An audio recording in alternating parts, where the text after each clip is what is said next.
archaeological history, who knows, in archaeological history elsewhere as well. This afternoon, the presentation was put together by both myself and Dr. Luke Edgington Brown, my colleague, who completed his PhD on this topic at the University of East Anglia and at the British Museum, courtesy of a collaborative doctoral award from the Arts and Humanities Research Council. Unfortunately, Luke can't be with me in the tomb this afternoon, but I believe he is with us in Cornwall, looking on.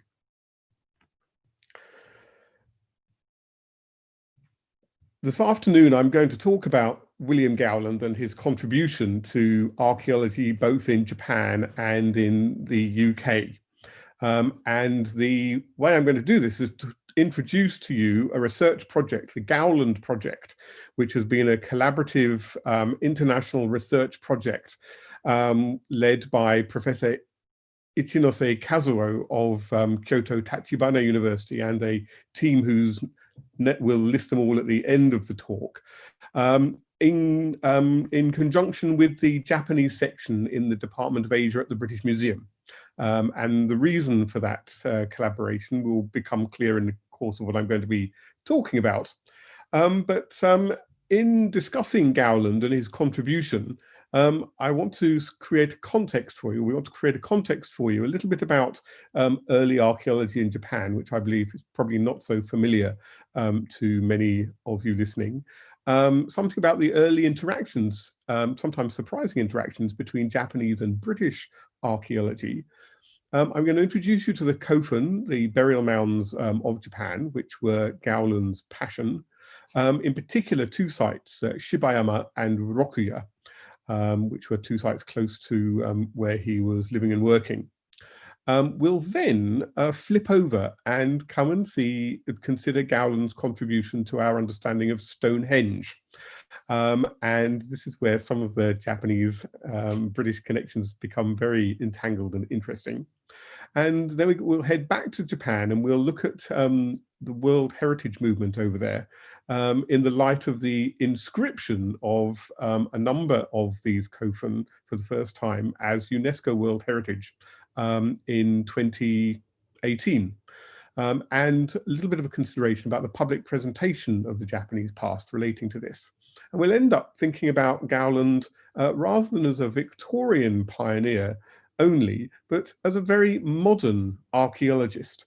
In Japan, he has the title of the father of Japanese archaeology. Don't know whether that's quite correct. I'll have a few words to say about that a little later on this afternoon. But he was very modern, first of all, in his embracing of the latest technology of the time, not only cameras, but any kind of surveying equipment. And I believe he would have been thrilled by the prospect of having his work presented by Zoom in this way. But he was also rather unusual for his time in that he very much regarded human beings as only being limited by their technical abilities. And he didn't really support notions of social or racial evolution, which were very prevalent at the time that he was working in the later part of the 19th century. And for my money, that makes him, especially in this world where we are busily decolonizing curricula, makes him a thoroughly modern archaeologist. And I hope you will agree with me by the end of the next 45 minutes or so. So what are kofun? Well, they are burial mounds. The word kofun comes from two Chinese ideographs, ko meaning old and fun meaning mound. So they're old mounds. And the ones in Japan, some of them, represent the largest burial monuments of the ancient world. And here are just a few examples for you. Now, Gowland didn't start out as an archaeologist by any means. He was an engineer training at the Royal College of Mining, now part of Imperial College in London, heralding from County Durham in the northeast. It was only after he had taken up a post in Japan, working for the newly installed mint, minting coinage in Osaka, that his archaeological interests flourished. And they flourished because of his interest in surveying and his interest in the development of metallurgical technologies. We know a lot about him. He's of great interest because partly because of his tremendous set of material and archive that he left with the British Museum on his return from Japan.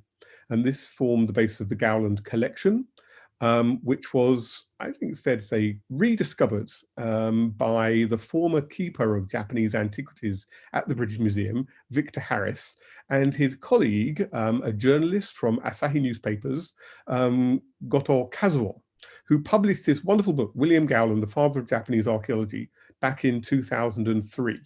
And what stimulated this was the discovery of over 100 glass photographic plates that Gowland had sold to the British Museum, along with his collection of Japanese antiquities when he returned from Japan in the late 1880s.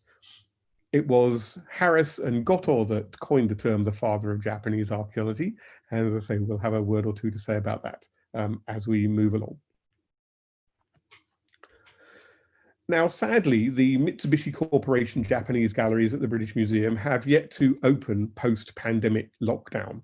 But when they do, if you haven't already visited them, I very much encourage you to do so. They are tremendous, and they have one of the best collections of Japanese art and antiquities outside Japan, anywhere in the world. We were involved back in 2006 in the reformulation of the Japanese galleries, and I spent a lot of time getting to know the archaeological collections, of which the Gowland collection is by far the strongest component. It's up on the 4th floor of the museum above the north entrance, so you have to climb to get there, entirely appropriate for Gowland, because amongst his hobbies was mountaineering in Japan in the 1870s and 1880s. Assuming that you don't run out of oxygen on your way up, you can take in the, I think my arrow will work here. On the left-hand side of the gallery, there is a display of the Gowland collection sitting in front of the largest of the Kofun tombs, the Daisen tomb, about which we'll talk about more later, and a selection of the objects which have been recovered and were donated by or sold to the museum by Gowland when he came back. Now, the Gowland project ran for about a decade, from just about 2009 through to about 2019. And as I said, it was very much an international project led by the leading archaeologists of the Kofun period in Japan. And one of the outputs was this wonderful book, Shirarezu Daie Hakabutsukan, the British Museum that you don't know about. And this was this was based on a series of 4 television programs produced by the Japanese state broadcaster NHK to celebrate the London Olympics. And they focused in on the British Museum, and they produced a program on Greece, a program on Rome, I believe there was a program on Egypt, and there was a program on the Gowland collection, because that was seen as the archaeological link between Britain and Japan, viewed by several million people in Japan when it went out. There are many Kofun in Japan. Over 160,000 are still known today, and it's considered that maybe twice that many were built between the 3rd and the 7th centuries AD. This was the period when Japan, the Japanese archipelago, first of all saw the birth of a state-level governmental organization located in central Japan, around the area of contemporary Kyoto, Nara, and Osaka. And it was also the period at the end of which, by the 7th century certainly, that a new religion, Buddhism, had been introduced to Japan and was being taken up by the new elites. And it was these elites, both pre and sort of aware of Buddhism, who were being buried in these burial mounds all around Japan. And here are just a few examples of those that we're going to be visiting in a little bit more detail in the course of this afternoon's talk. Just to situate us geographically, here we have the western part of the Japanese archipelago, the main island of Honshu, the western island of Kyushu, and the Korean peninsula. And what we see here is Japan on the peripheries, if you like, of the Chinese Empire. The Han Empire, of course, had come to an end in the beginning of the 3rd century AD. And it wasn't really until the 8th century AD, and when China was once again consolidated under the Tang dynasty, that there was a strong central power in China. And it's exactly those centuries when we have what we call the Kofun period in Japan, when these elites are developing their political skills, if you like, very much in contact with elites at similar level of political development on the Korean Peninsula. And the relationship between those two areas is central to understanding what's happening in Japan at this time. But I'm going to be focusing on this area here. You can see where it says Nara. Nara is the first Chinese style capital that was built in Japan at the beginning of the 8th century. And that's the area where Gowland was focusing his activities, although he was living in Osaka, which is this area here, just a little closer to the coast of the Setonaikai Inland Sea.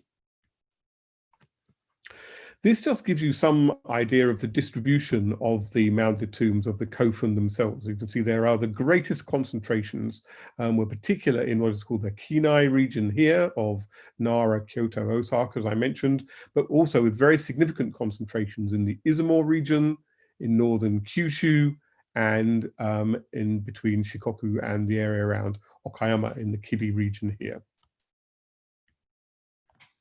If we focus in on the Kinai region, what we have here, you can see the red blocks are the early Chinese cities that were constructed from the late 7th century through to the 9th century, starting with the sites of the Asuka region, which we'll come back to towards the end of the talk, the Fujiwara Palace sites, and then moving to Heijo, which is modern-day Nara, and eventually moving up to Heian, which is modern-day Kyoto, which served as the capital of Japan until 1868, when the capital was moved to what is now Tokyo, what was then called Edo, with the restoration of the Meiji emperor, the imperial system, and the end of the Tokugawa shogunate.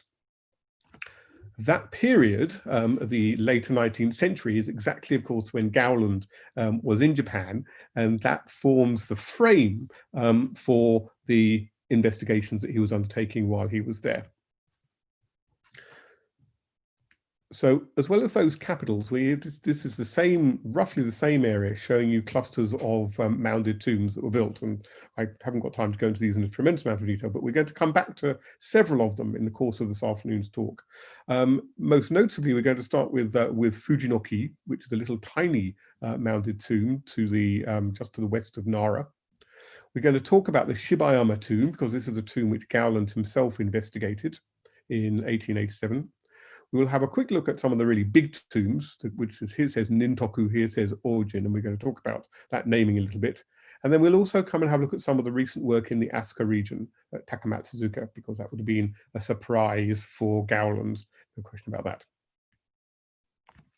So let's begin with one of the relatively recent discoveries of Kofun for you. And this is the Fujinoki Kofun that was investigated in the 1980s. In Nara. It's a small mound. I think you can just see the outline of the mound there, a small circular mound, inside which there is a megalithic burial chamber with a passage. It's a passage grave, so there's a stone passage that leads into the burial chamber where there was a stone sarcophagus.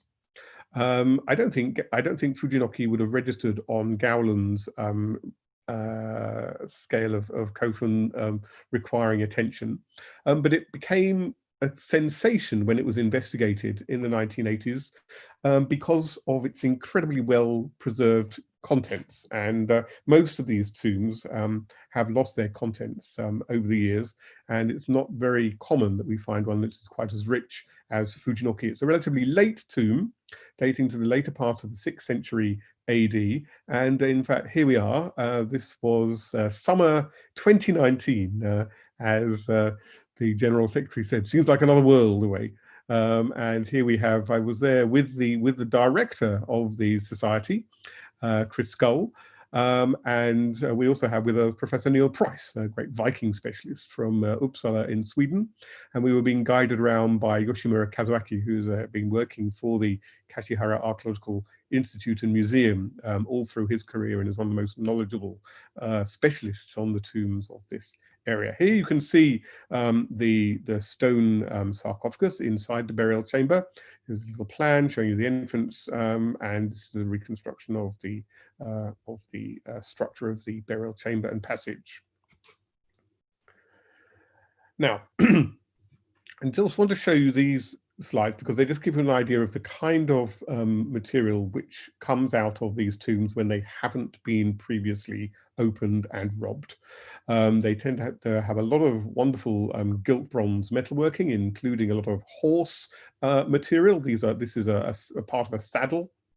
And they also have large quantities of ceramics, especially this grey stoneware, which is called sueware, and these red hajiware ceramics. The sueware is part of a technology which is introduced from the Korean Peninsula in the 5th century AD. It is largely a funerary ware, so only we find it in the tombs. And it's one of the things that immediately attracted Gowland when he first encountered it, because to make sueware, you have to build a kiln that can get you temperatures up in excess of 1300 degrees centigrade. And it's technology that was based on steel making technology in China. We find these climbing kilns appearing in China from the 6th century AD, and then they're introduced into the Korean, into the Korean Peninsula and into Japan after that.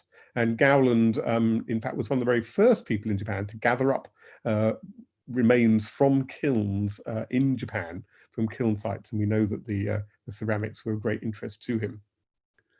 Now, it was known that Fujinoki hadn't been investigated or looted in antiquity, and the archaeologists from the Nara National Institute for Cultural Properties and the prefectural museums and archaeological institutes were tremendously excited to find their way into the tomb, and they used fiber optic cables to peer into the sarcophagus to see what was there. And there was clearly a lot, as became apparent when they lifted off the lid. What did they find? Here we go. Here's just a little bit of a breakdown of the materials that were there. Gilt bronze crowns, gilt bronze shoes, all sorts of incredibly ornate accessories, belts. There are earrings. We think, in fact, there were the remains of up to 3 people were found in this one sarcophagus, 2 of whom were probably male. The preservation of human remains is not wonderful, as it wasn't in the tombs that Gowland investigated either. But there's large quantities of armor, iron armor, which had found its way into these tombs in a very large quantities on a regular basis, and of course the horse trappings that I've already touched upon, and close connections with tombs and material culture on the Korean Peninsula from the contemporary kingdoms of Baekje, Shilla, and Koguryo up in the north. And there were also silk fabrics and brocades were recovered from the tomb. Just to give you a little idea of what these things look like, here's some of these crowns, very, very similar to the Korean examples, and these very ornate shoes with gold, gilt bronze, little sort of leaf attachments on them, possibly just for funerary purposes. At the Kashihara Institute, they've produced very high quality recreations of these things, so you really get a much better sense of the splendor of the material culture of this period. Now, as I mentioned, Gowland, who had lived in Japan for about 16 years, from 1872 to 1888, had investigated a large number of Kofun while he was there, partly inspired by his interest in, as I say, early metallurgy and early technology, but also becoming increasingly interested in the tombs for their own right and the techniques that were available to him for surveying and recording. And the project, the Gowland project that we've been running for the last 10 years or so, now starting to deliver results. And so here we have a poster for an exhibition that was held at Meiji University in Tokyo back in 2014, in fact, which had some large-scale reconstructions of Gowland and the tombs that he was investigating. As I mentioned, Gowland worked in Osaka, and he got a job at the Osaka Mint, or the Zoheikyoku, the Imperial Mint. And this was 1872. Japan had really opened its doors, or had its doors opened by the Western powers in 1853, when Commodore Perry arrived in his famous black ships from the States across the Pacific, and under threat of bombardment insisted that 5 ports in Japan were opened to foreign traders.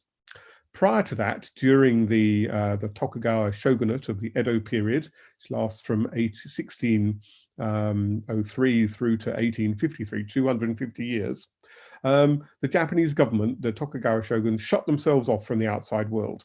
And Japanese people left on pain of death of return, and no foreigners were admitted, apart from a small number of Dutch traders who were based at the trading factory of Dejima in the modern day city of Nagasaki, and a Chinese trading delegation as well. That was it. But despite the very small funnel through which information flowed, information and goods, there was a remarkable level of knowledge of what was happening in the outside world, and we'll touch on that in just a couple of minutes. But this is the Osaka Mint. This is the building where Gowland worked, as I say, 16 years as an assayer, and looking for metal sources so that the new Japanese government would be able to mint its own coins. He had a house in the campus. It's nice. I visited the Osaka Mint just a couple of years ago. It's still there. Many of these buildings still survive. It was one of the very few parts of Osaka to survive the firebombing at the end of the Second World War. And it still continues to be the Osaka Mint, still there, and some of the buildings that Gowland would have used are still standing.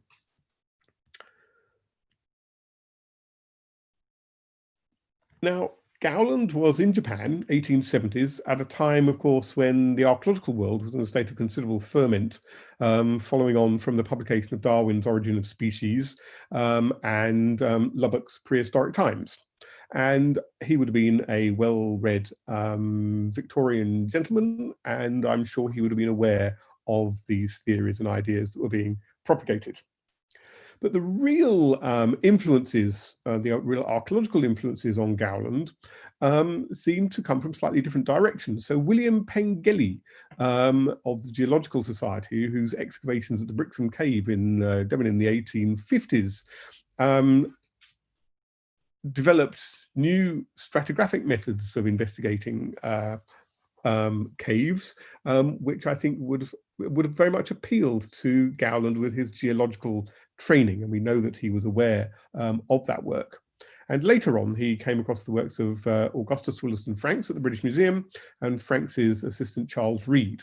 So I think these three between them are definite influences on Gowland as well. Now, as I said, the 1850s through to the 1880s were a period of tremendous change in Japan, and some Japanese have gone out of their way to find out what was going on in the rest of the world, including a mission of students. Here we see the Satsuma mission, which came to Europe between 1865 and 1867. And the gentleman sitting right in the middle of the front row here is Machida Hisanari. This is the Japanese name order, so you have the family name first and then the given name after that. And Machida and his 2 brothers, one here and one here, were amongst this delegation that came, largely in response to an unfortunate incident where some Brits were injured by a crowd in Tokyo in 1863, resulting in a British bombardment of their city of Kagoshima. And out of this came a desire to know what this outside world that was imposing itself on Japan was really all about. Machida is a very interesting figure because we know that he visited the British Museum when he came to London, and on his return to Japan, he was instrumental in setting up the first legislation to protect antiquities and ancient sites in Japan. And ultimately, he became the first director of what was to become the Tokyo National Museum. When it was established in 1882, it was the Tokyo Imperial Museum. And here it is. You can see some drawings of it in contemporary woodblock prints and a painting. All this dealt with in great detail by Aso Noriko's wonderful book on public properties museums in Imperial Japan. I want to give you a little tiny bit of a timeline of what's going on here and sort of relate a little tiny bit to what's happening in the UK at the same time. So 1868 is when the Meiji period is when the Meiji Emperor was restored. So it takes 15 years between 1853, the arrival of the black ships, and 1868 for a new government to be established. It's a time of great unrest in Japan. Gowland himself arrives in 1872. And from 1874, just 2 years after his arrival, we start to find that imperial tombs, or tombs of imperial ancestors, start to be identified, designated, and set aside, managed by the predecessors of what is now the Imperial Household Agency. And thereby lie some of the seeds of the great controversy that surrounds the Kofun tombs, or many of the Kofun tombs today, that I'll come back to in a little bit. 1877 is when we see what is regarded as the first proper archaeological excavation in Japan. I'll come on to that. E.S. Morse investigating the Ormori shell middens. And of course, 1880, and in 1882, the same year the Tokyo Imperial Museum was established, in the UK, we have the Ancient Monuments Protection Act. 15 years after that, in Japan, we have the Law for the Preservation of Ancient Shrines and Temples, which is one of the earliest pieces of legislation of its type, certainly in Asia, and indeed pretty much anywhere in the world, I think. And this is when the concept of national treasures and special protected buildings were developed. And this is the sort of all this was in formation while Gowland was working at the Osaka Mint. 1868, the same year that the Meiji Emperor is installed on the chrysanthemum throne, we see the third session of the International Congress of Prehistoric Archaeology taking place in the UK. And with my Norwich hat on, I was delighted when I discovered this actually partly happened in Norwich, partly in London. I was even more delighted when we found that this is perhaps the first paper given at a major international conference about Japanese archaeology. And here we've got illustration of stone implements from Japan. And this is a paper which is delivered by Augustus Wollaston Franks of the British Museum. Now, Franks, those illustrations, these stone tools, I think there's probably some obsidian stone tools in there, were probably collected by this gentleman, Heinrich von Siebold. And the von Siebolds deserve several lectures all of their own, really, but they were early pioneers, Germans working for the Dutch East India Company in the first instance, and then as diplomats in Japan, and published some of the first references in English and German to Japanese antiquities, and putting together some of the very first collections, many of which now have been scattered through museums across Europe, including the British Museum itself. So there was interest when Gowland was in Japan. There was definitely interest in archaeology. Heinrich Schliemann passed through Japan in 1866. Obviously, that's a few years before he becomes famous for his work at Troy. He leaves a lovely narrative travelogue as he passes through. He goes to Japan and China as part of a world tour. He doesn't comment on anything archaeological there, but of course, he's somebody who's very much inspired by mythological accounts of Homer looking for Troy and Mycenae, and it's mythological accounts which are in some ways comparable to the accounts that were available in Japan at the time. And again, Gowland is very aware of these things, and he refers to some of Schliemann's work in some of his publications. On the other side, on the Japanese side, there is some awareness of European antiquities. And this is a rather intriguing woodblock print attributed to Utagawa Toyokuni, one of the very famous woodblock print artists of the earlier 19th century, the view of the form at Rome. And it's quite possible this is part of a portfolio of drawings which drew on maybe an original portfolio that would have been introduced to Japan through Dejima, through that Dutch trading station in Dejima. So again, an awareness that there were antiquities and they were of interest. And all of these things, all of these elements meant that there was a network of local, of Japanese antiquarian interest, which Gowland was able to tap into when he arrived and when he was working at the Osaka Mint. And it was a network that he was able to very effectively use, as this note from Mr. Yamagata demonstrates, as once news got out that he was interested in antiquities and ancient sites, people started writing to him from around Japan. This is a letter from Tottori Prefecture up on the Japan sea coast, and describes a tomb and invites Gowland to go have a look.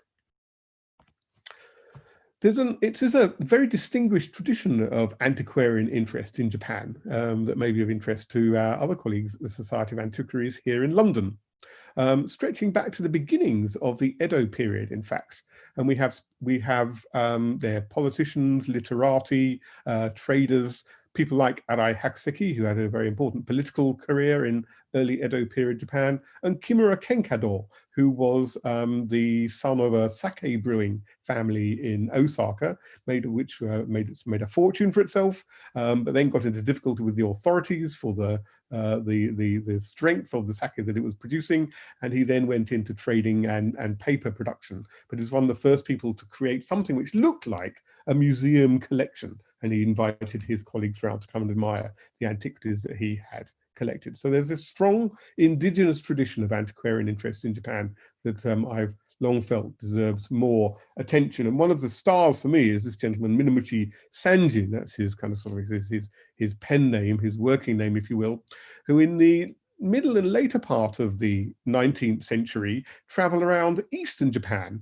undertaking his own excavations, digging up some of the earliest Jomon pottery, which, as Chris mentioned, is one of my other main interests in Japanese archaeology. And here he is in his own little sort of bivouac with a Jomon period figurine just behind him, because what he was doing is not only digging these things up, but he was putting them on display for the local people to come and see and tell them about other collections that existed as well. So what we have in the late 18th century, sorry, the late 19th century, are these well-established networks of antiquarian interests across Japan. And the new Meiji government was able to tap into those when it started listing important sites across the country and cataloguing them. And these were materials that were available to Gowland because of his government role in the Osaka Mint. And one of the most significant of those documents is this, the Sei Sekizushi, the Plan of Sacred Sites, which was compiled in the middle and later 19th century by Kiyokage Tsukui, and of which we have a wonderful copy in the British Museum.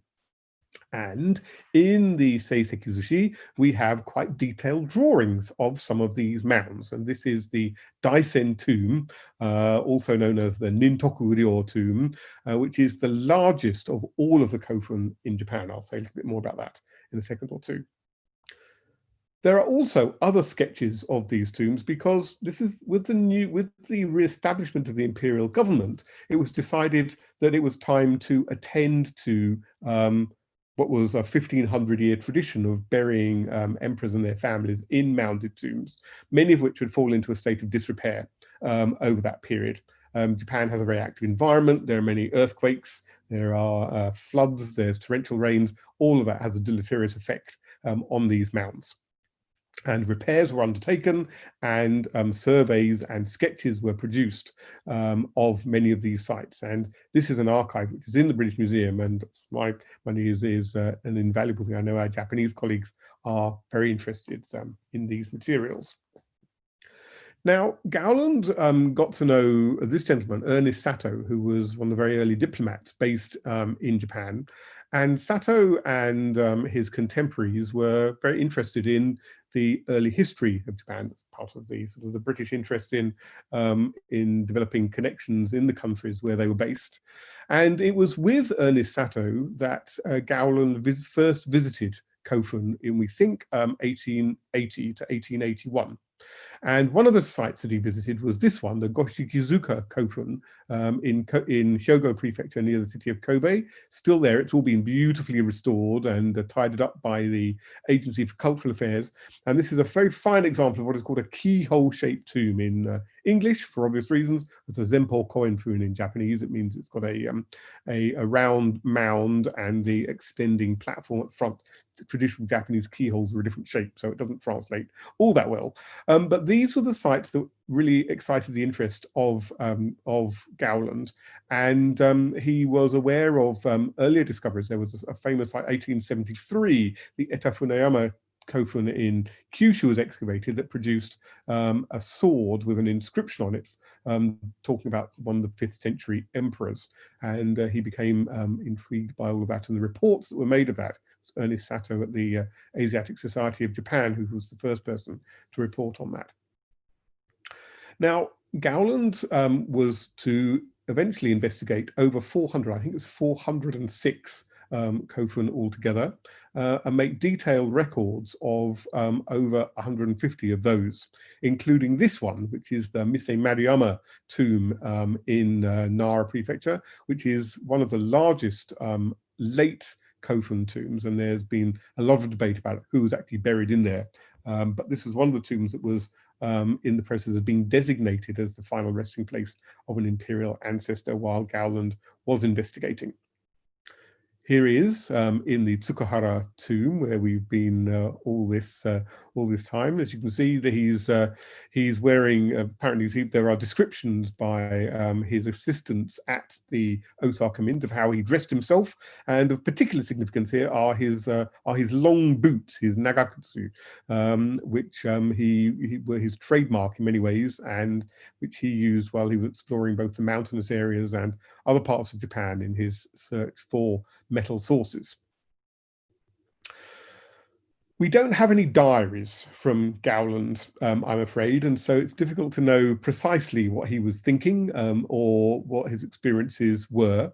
But one of his companions in exploring these tombs was Roman Hitchcock, who had been sent to Japan by the Smithsonian Institute in Washington, D.C. In preparation for the Great Exposition in Philadelphia. Roman Hitchcock had none of the reserve that Gowland did, and in his archives in the Smithsonian Institution in Washington, we find many very fulsome accounts of his time in Japan. A lot of complaints about how much little he was being paid to be there, but here is a really rather wonderful account of visiting one of the sites with Gowland, and I don't have time to read it all out, but Hitchcock was also a photographer, and there they are, and I particularly like this bit where it says, finally the light flashed, and if the spirit of the departed ancient still hovered around its tomb, as the people believe, and it had not progressed far enough in the transcendent thought of the Western world to grasp the fantastic idea of a bodily rising from the dust, I think it must have believed the resurrection day had come. And that may explain partly Gowland's slightly surprised expression as he's having his photograph taken there as well. This is an aerial shot of modern-day Osaka. This is the Mozu Kofun group in Sakai in southern Osaka, and the tomb just over here on the right is the Nintoku tomb, the Daisenyama tomb. This is what it looked like in Gowland's time. As you can see, the landscape has changed somewhat. Gowland notes in the reports that he put together, and it took him some time to write up his investigations. He doesn't publish anything on the tombs until about 1897, so there's a big gap after he gets back from Japan. But he describes how the tombs are, even in the 1880s and 1890s, are the focus of imperial rituals. And here we have one of these rituals taking place at the tomb of the Emperor Jimmu, who is the first Japanese emperor. What is Gowland's, one of Gowland's tremendous contributions is methodological. The work by Edward Morse in 1877 at the Omori shell middens was really literally just a digging out of shell middens to find artifacts. Gowland used a framework, he used a gridded system to record his discoveries, and rather than just picking up large pieces, he was at pains to gather up all the fragments of the materials that he was encountering in the tombs. He left detailed plans and sections of all the tombs he visited. And here at Shibayama, which was a site that he excavated in 1887, shortly before returning to the UK, he used his trademark gridded technique to record precisely where in the tomb the artifacts were coming from. He then records all of the all the materials in great detail according to that grid. And in the British Museum, we've been able to, there's still some evidence of these objects being kept in accordance with that grid. These are some things that he was finding and buying as well.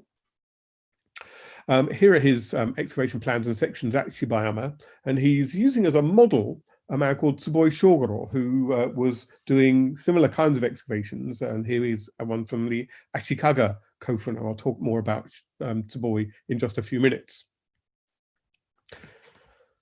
One of the most amazing things for me about the Gowland project was that towards the end of the project, we were able to use these very detailed records of Gowland's investigations and the fact that we've got the artifacts in the British Museum to recreate what the Shibayama tomb and the interior of the Shibayama tomb may have actually looked like. And this was a life-size model that we were able to stretch out in the study room at the British Museum, and formed one of the central focus points for the NHK documentary that I spoke about a little while ago. Investigations have continued. Here's Luke Edgington Brown with some of our colleagues, Hayao-san, for example, at the Rokia site, which is another tomb that Gowland investigated closely and whose archive is in the British Museum. Here we have drawings and the sword from the Rokia site. Isahara-san paying close attention to that. A lot of horse trappings, which have all been conserved, courtesy of the Sumitomo Foundation.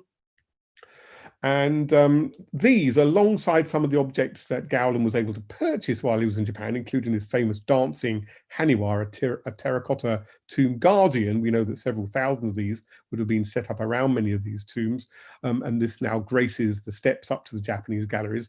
All of these form the basis of the Gowland collection. And in the paper archive that Gowland brought back with him, there are some rather wonderful illustrations of these pieces prior to Gowland purchasing them.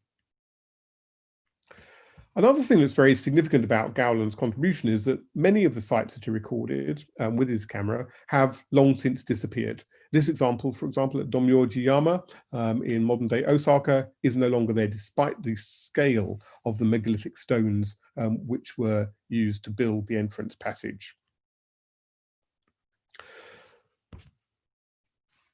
Hitchcock talks about his time with Gowland very fondly. And in this quote from Hitchcock's Ancient Burial Mounds of Japan, which came out actually just before Gowland was able to publish his own research, he pays tribute to to Gowland's knowledge, extensive knowledge of the material, and also recalls some of what we've got here, the cozy comfort of those neat matted floors, the bronze hibachi with its steaming food, and the savory and unsavory dinners, and sort of gives us a little bit of a flavor of these expeditions that Gowland was undertaking.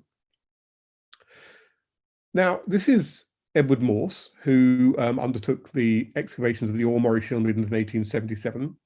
And I think it is fair to say now that it should be Morse would be the first very active Western archaeologist as such in Japan. He was a zoologist really interested in evolutionary theory. But it was, there was a bit of a mistake in Victor Harris and Goto Kazor's book, where we thought that the Shibayama tomb was actually excavated in 1877 prior to the Aomori excavations taking place. That wasn't the case. And so that title should really probably go to Morse. And Morse himself published on Kofun in 1880. And we think that they may have encountered each other in Tokyo. But Morse's trick was to publish very rapidly, which Gowland wasn't able to do. Morse obviously was only excavating one site. Gowland had investigated over 400, but Morse was able to publish his report. It was the first published archaeological report from Japan at the University of Tokyo in 1879, which he rather intriguingly also dates as 2539, which would be the traditional Japanese date, marking the date from 660 BC, which is when the Emperor Jimmu, whose tomb we were at a few minutes ago, is considered to have started his great progress east and set up the Yamato dynasty.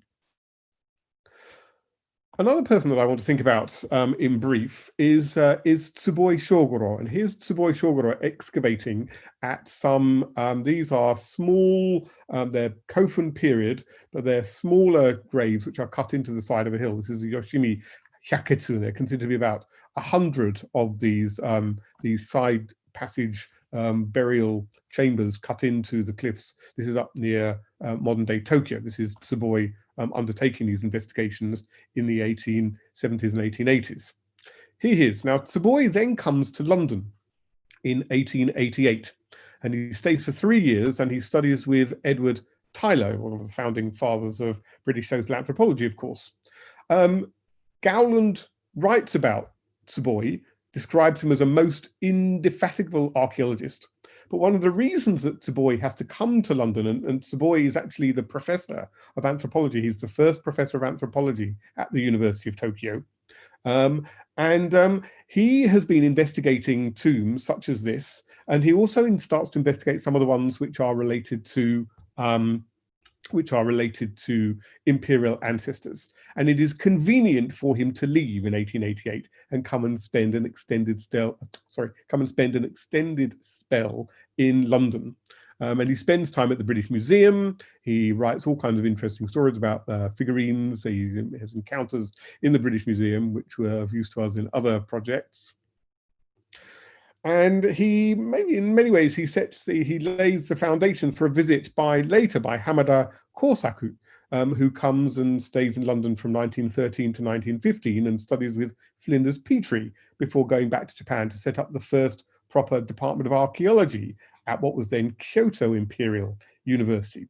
So my point here is really that there are very close connections between early British and early Japanese archaeology.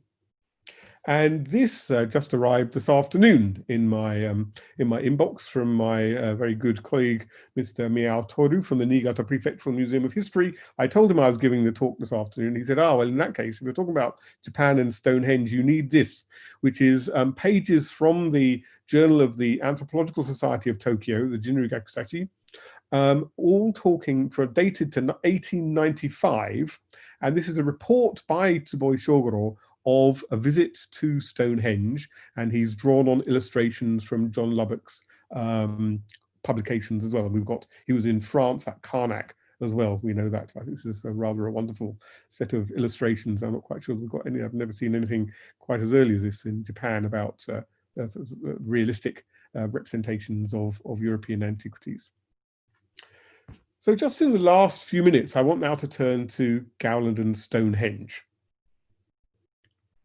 So Gowland returns from Japan in 1888. He sells his collection to the British Museum. There are wonderful records in the Society of Antiquaries telling us how much he sold it for. He then resumes his career as a professor at the Royal School of Mines, but he's very active on the London Society's scene, both with the Royal Anthropological Institute and latterly with the Society of Antiquaries. And people obviously know that Gowland has engineering skills, and I don't know whether they know he has much of an archaeological background. He gives lectures at the Society of Antiquaries in the late 1890s, so he'll be known for that. And when the stones collapsed famously in 1900 at Stones 22 and 122 at Stonehenge, it's Gowland who gets the job to go and set them up. There's a lot of discussion about this, which involves, previous discussion about the state of Stonehenge involved Pitt Rivers. The discussion in the 1900s involved Flinders Petrie, who of course was going to go on to become the mentor for Hamada Kosaku back in Japan. Flinders Petrie writes to the Times about this and sets out very clear instructions from what should be going on, but unfortunately he's in Egypt. He's in Upper Egypt at the time, so he can't be involved. And here we've got Gowland then in 1901 at Stonehenge, setting up all kinds of gantries and using his engineering skills to set up those trilithons. I put a arrow on here because what I quite enjoyed about this was there's a policeman standing on the site, and of course we're all very familiar with the security presence at Stonehenge over the years, but this one made me smile because in Gowland's accounts of his work at Shibayama, there are Japanese policemen in attendance there when he's excavating at Shibayama to make sure that he undertakes his investigations there in a sensitive way and isn't going to upset all the local authorities who are concerned about the designation of tombs as the final resting places of imperial ancestors, as we've talked about. Gowland again uses his signature method of a gridded excavation, and he records it all very carefully. And in his report, possibly the first use of Japanese analogies for interpreting British archaeology, but he explains how Japanese in the Edo period moved very heavy blocks of stone on rollers and things, and also this kind of mold that they were using to grind, to pound those stones. And most intriguingly for me, he also then illustrates the end of the report with this rather splendid block print of Futagami Gaoda, these two rocks which are very important in Japanese Shinto mythology, with Mount Fuji in the background and the sun rising over Mount Fuji. And he concludes that just like in Japan, sun worship was clearly very important to the people of Stonehenge. And he also concludes that on the basis of the antler picks that he finds in his excavations, that Stonehenge was built by pre-metal using peoples. Doesn't say that they're primitive or simple or anything like that, but he clears simple statements about they just don't have the technological knowledge of metallurgy yet. And that is the first time when Stonehenge is dated to being in the later Neolithic rather than in a more, what was considered to be a more advanced metal using culture. I believe that Gowland would be surprised by this site, the Oyu stone circles in eastern Japan, because he writes in his report on Stonehenge that there were no stone circles in Japan. But certainly over the last half century or so, we now know that we have many of these sites, and indeed some of them are now being put forward for UNESCO World Heritage. Now, I'm aware that I'm a little tight on time, so I'm just going to whiz through the rest of these sites. And I was going to say something about World Heritage because some of the sites in the Osaka Kofun groups have now been, as I said, have now been inscribed as UNESCO World Heritage in the Mozu Furuichi Kofun group, including the Nintoku tomb, the Daisen Yama tomb, the largest of all of the Japanese tombs, 486 meters long, a massive burial monuments, the largest burial mound of the ancient world, is how it's portrayed. Here we are. The Mozu Furuichi nomination was for 49 kofun out of the 160,000 that are known. Why was it controversial? It's controversial because the 900 or so of those 160,000 kofun, which were designated as the final resting places of imperial ancestors in Japan back in the late 19th century, are not accessible for archaeological or any other investigations apart from by the Imperial Household Agency, the equivalent of Buckingham Palace, I suppose, who have complete control over it and regard these tombs as the tombs of private individuals. And all through my archaeological career in Japan, it's been one of the big problems because many archaeologists want to be able to access these and see what's in them. Part of that is because up until 1945, these two books, the Kojiki and the Nihon Shoki, which are the histories of Imperial Japan that legitimate the imperial family in Japan, the Yamato family, which claimed direct descent from the sun goddess, Amaterasu, who you can see here emerging from a cave in one of the Nihon Shoki stories. These two early 8th century books were the official version of Japanese history until 1945. And anybody who questioned it could find themselves in difficulties, especially post 1890 and the imperial rescript on education. Gowland was there in Japan at a very interesting time while the designations were going on. And that's part of the reason why a lot of the materials that he was excavating and collecting, there was a lot of official interest in what he was doing. And I'm sure that his official post at the Osaka Mint would have helped very much in that process. Translated by W.G. Aston, over 100 years ago, not been retranslated since. This is Aston's view of much of the Nihongi, the works that he was translating. It's a lot of legend and fable. He's got some very colorful language that he uses in his introduction to the text. And all of this brings us to my final point, really, which is the way in which these myths are being reincorporated into Japanese archaeological interpretations. That's centered in the Asuka region, where tombs such as this is Takamatsuzuka, which again would have surprised Gowland very much, because he didn't think that there was any tomb art to speak of in Japan. We now know that there were many tombs that were decorated with, these are with Chinese motifs. These are late, they're about the same period as Fujinoki, where we started. And they've got Chinese-style Taoist directional deities on the inside. There's a lot of argument about who from those historical sources is buried in these tombs. Same thing at a more recent discovery at Kitora Kofun, also in Nara, very close by. And you can see the scale of these burial mounds now extensively restored by the Nara National Institute for Cultural Properties. But in all of this discourse, the naming of the tombs has become interesting, because for a long time they were given local topographic names. So, for example, the Daisen Yamuk just means big mountain, the largest of the Kofun. In the UNESCO documentation, is described as the tomb of the Emperor Nintoku, and thereby lies much of the controversy about, we don't know necessarily who was in these tombs, and there continues to be a debate around that. These are some of the models at Nintoku. Finally, I'm just going to take us down to the western part of Japan. Because normally in Shinto, which is the traditional Japanese religion, which draws very much on the Kojin and the Nihon Shoki, there's a very clear separation between the world of the living and the world of the dead. And the world of the dead is considered to be a very polluting world. Here at the Miyajidake Shrine and Kofun, here's a Shinto shrine, and actually the Kofun is just behind it. It was investigated in the late 19th century. Here we have the mound. Incredibly, inside the tomb itself, inside the burial chamber, we actually have a Shinto shrine. So here we have, entirely counterintuitively, the bringing together of the worlds of the dead and the worlds of the kami, the Shinto spirits, at this shrine. And this is also part of a World Heritage associated set of sites in that part of Japan. And we see increasingly this very interesting blurring between the world of myth and the world of archaeological science. And I suspect the world of archaeological science is what would speak more to Gowland than to interpretive fancies based on some of the early historical accounts. I've spoken for too long already. Those of you who would like to know more, there are publications on this that the Sainsbury Institute has been involved in putting out over the last couple of years.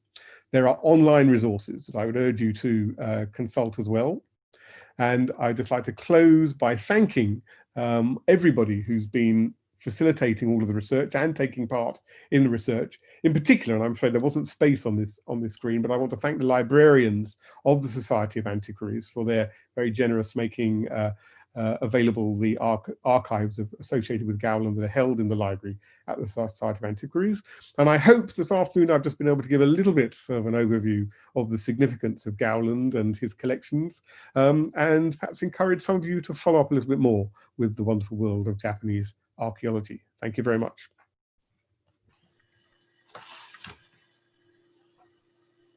Arigato, Keina Kyoju.